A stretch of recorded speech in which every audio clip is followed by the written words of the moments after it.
Օրերս սարսափելի լուր հայտնի դարձավ. հանկարծամահ է եղել հայտնի դիմահարդար Հելեն Հեղինե Սողոմոնյանը։ Այս մասին հրապարակումով հայտնել էին նրա հարազատները։ Հելենի հոգեհանգիստը տեղի ունեցավ երեկ, այսօր նրան հողին հանձնեցին։ Երիտասարդ աղջկա մահը իսկական առեղծված է, նա գեղեցկուհի էր, նա սիրված էր իր ընկերների, մտերիմների և հաճախորդների կողմից։ Թե ինչու է մահացել այս աղջիկը, դեռևս հայտնի չէ, համացանցում տարբեր վարկածներ են հնչում, սակայն շատերը նշում են, որ նա քնել է և չի արթնացել։ Ցավակցում ենք ընտանիքի անդամներին։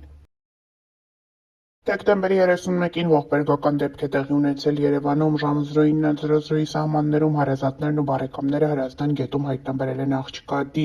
Ինչպես դեպքի վայրից հայտնում է ֆոտոլրագրող Գագիկ Շամշյանը, ժամանել են ներքին գործերի նախարարության փրկարար ծառայության Երևանի թիվ 7-րդ թշեջ փրկարարական ջոկատից 1 մարտական հաշվարկ։ Դեպքի վայր են ժամանել ՀՀՆԳՆ ոստիկանության, քրեական ոստիկանության գլխավոր վարչության, Երևանի քրեական վարչության ծառայողները, վարչության պետ Հայկ Հարությունյանի գլխավորությամբ։ Դեպքի վայրում հավաքված մի քանի քաղաքացիներ ասում էին, որ հայտնաբերված մարմինը դեկտեմբերի 26-ից որպես անհայտ որոնվող արցախյան 44-օրյա պատերազմում նահատակված լեգենդ դարձած հերոս Գոռ Երմալովյանի 26-ամյա քույրն է Լիլիթ Երմալովյանը։ Նշենք նաև, որ այսօր համացանցում տարածվում է Լիլիթի գրառումը Facebook-յան էջում։ Բաց թողեք թևերից վերջապես բացվել, ձեր հեքիաթներին ես չեմ հավատում, թե սուտ է թռչունն է միայն արձակը։ Ես մի նոր անցորդն եմ ժամանակի,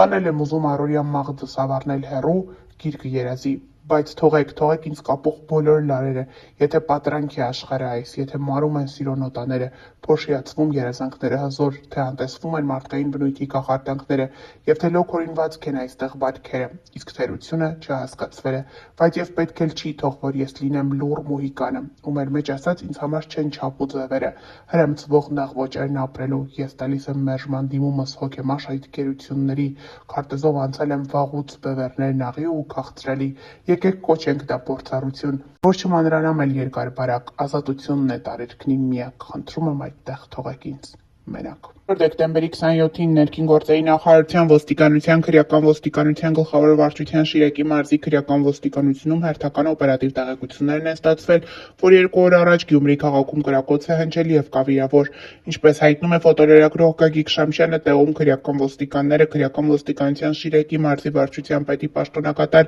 Արթուր Ֆիշյանի գլխավորությամբ մեկնում են ենթադրյալ դեպքի վայր և տեղում պարզվում է, որ ստացված օպերատիվ տեղեկությունները հավաստի են։ Պարզվում է, որ կրակոցը հնչել է Գյումրի քաղաքի Մուշ թաղամասում, որտեղից էլ Գյումրիի բնակիչ 43-ամյա Արման Խ. աչքի երազանային վնասվածքով տեղափոխվել է Գյումրի բժշկական կենտրոն։ Ֆոտոլրագրողի տեղեկություններով վիրավորը Գյումրիում հայտնի դաջվածքներ անողը։ Շիրակի քրեական ոստիկանները պարզել են նրա վրա կրակոց արձակող ենթադրյալ կասկածյալի ինքնությունը։ Գագիկ Շամշյանի տեղեկություններով կրակոցն արձակվել է պնևմատիկ ատրճանակից։ Երևանում 41-ամյա տղամարդը դանակահարել է հարազատ եղբորը, բժիշկները պայքարում են նրա կյանքի համար։ Կրծքավանդակի բազմակի կտրածակած վերքեր ախտորոշմամբ Հերացի թիվ 1 համալսարանական հիվանդանոց է տեղափոխվել մի քաղաքացի, ում առողջական վիճակը գնահատվում է ծայրահեղ ծանր։ Տեղում պարզվել է, որ օպերատիվ տեղեկությունը հավաստի է, իսկ վիրավորը 36-ամյա Աշոտ Կ.-ն է։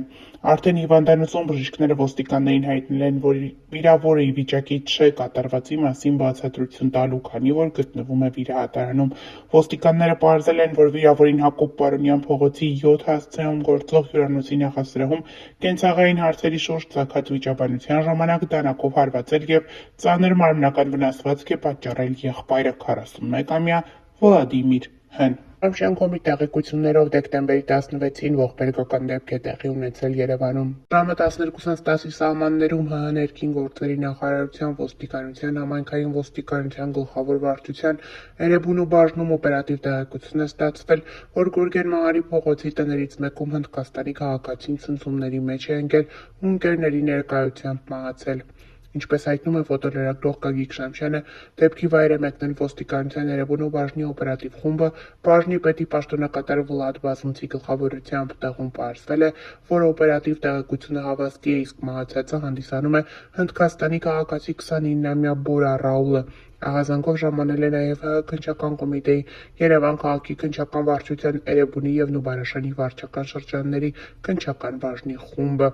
Արտաքին զննությամբ դիակի վրա բռնության հետքեր չեն հայտնաբերվել։ Դեպքի փաստով քննչական բաժնում նախաձեռնվել է քրեական վարույթ, որտեղ էլ պարզվում են դեպքի հանգամանքները։ Դեկտեմբերի 16-ին սպանություններ էին տեղի ունեցել Շիրակի մարզում ժամը 10:50-ի սահմաններում ներքին գործերի նախարարության, ոստիկանության, քրեական ոստիկանության գլխավոր վարչության, Շիրակի մարզի քրեական վարչությունում հերթական օպերատիվ տեղեկություններն էին ստացվել, որ Գյումրի քաղաքի Կարեն Դեմիրճյան փողոցի տներից մեկում դիեր կան։ Ինչպես դեպքի վայրից հայտնել էր ֆոտոլրագրող Գագիկ Շամշյանը, օպերատիվորեն ժամանել էր Շիրակի մարզի քրեական ոստիկանության օպերատիվ խումբը վարչության պետի պաշտոնակատար Արթուր Ֆիշյանի գլխավորությամբ։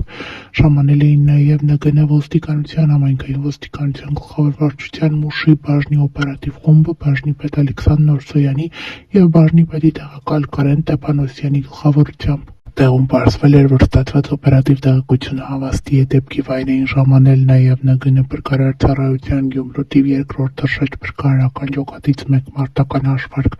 Փրկարարները ոստիկանների հետ համատեղ բացել էին դուռը և ներսում հայտնաբերել մահացածների մարմինները։ Օպերատիվորեն ժամանած Գյումրու հերթապահ շտապօգնության բժիշկների խումբը տեղում արձանագրել էին տղամարդու և կնոջ մահերը։ Հաշվի առնելով հանցագործության վտանգավորության աստիճանը, դեպքի վայր էին ժամանել նաև Շիրակի մարզի դատախազ Չիչոյանը և տեղակալներ Արեգ Խաչատրյանը, Արծրուն Ալեքսանյանն ու Արամ Գետիկարյանը։ Դեպքի վայրում հավաքված մի քանի քաղաքացիներ, ովքեր հրաժարվեցին տաղծաղծիկի առաջ խոսել, ասում էին. «Քիչ առաջ տեսանք, թե ինչպես համայնքային քրեական ոստիկաններն ու պարեկները եկան տունը շրջափակեցին, մի 10 րոպե անց ինչ էին ման գալիս չգիտենք,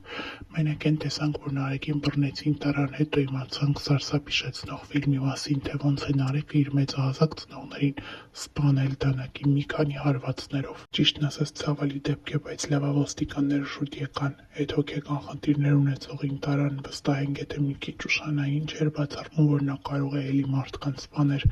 7 տարի առաջ էլ է Նարեկը սպանության փորձ արել իր ծնողների նկատմամբ և երկար տարիներ հաշվառված է եղել հոգեբուժական կենտրոններից մեկում», նշել են հարևանները։ 76-ամյա Վալերի Բարխուդարյանը հայտնվել է ծայրահեղ ծանր սոցիալական վիճակում։ Նրա խոսքով աղջիկը նրան դուրս է հանել սեփական տնից, որտեղ ինքը ապրում էր շուրջ 35 տարի, ինչի հետևանքով տարեց տղամարդն արդեն 5 օր է գիշերում է դրսում։ Ինչպես հայտնում է ֆոտոլրագրող Գագիկ Շամշյանը, մի քանի օր նա անցկացրել է Կոշկակարի փոքրիկ բուդկայում, փորձելով պաշտպանվել սրտից։ Վալերի Բարխուդարյանն ունի հենաշարժողական խնդիրներ, վերջերս ենթարկվել է վիրահատության և նրա առողջական վիճակը թույլ չի տալիս երկար ժամանակ մնալ բաց երկնքի տակ։ Տարեց տղամարդը նշում է, որ ցանկանում է տեղափոխվել խնամքի հաստատություն կամ ապրել այլ վայրում, միայն թե ունենա տաք անկողին և անվտանգ պայմաններ, որպեսզի ապաքինվի։ Շամշյան.com-ի թղթակցի հետ զրույցում Մահապարտների կանանց խորհրդի նախագահը նշել է, որ իրենք խոր ցավ են ապրում տեսնելով տղամարդու հետ կատարվող դեպքերը և դիմում են ՀՀ մարդու իրավունքների պաշտպանի գրասենյակ, որպեսզի այս հարցը լուծում ստանա։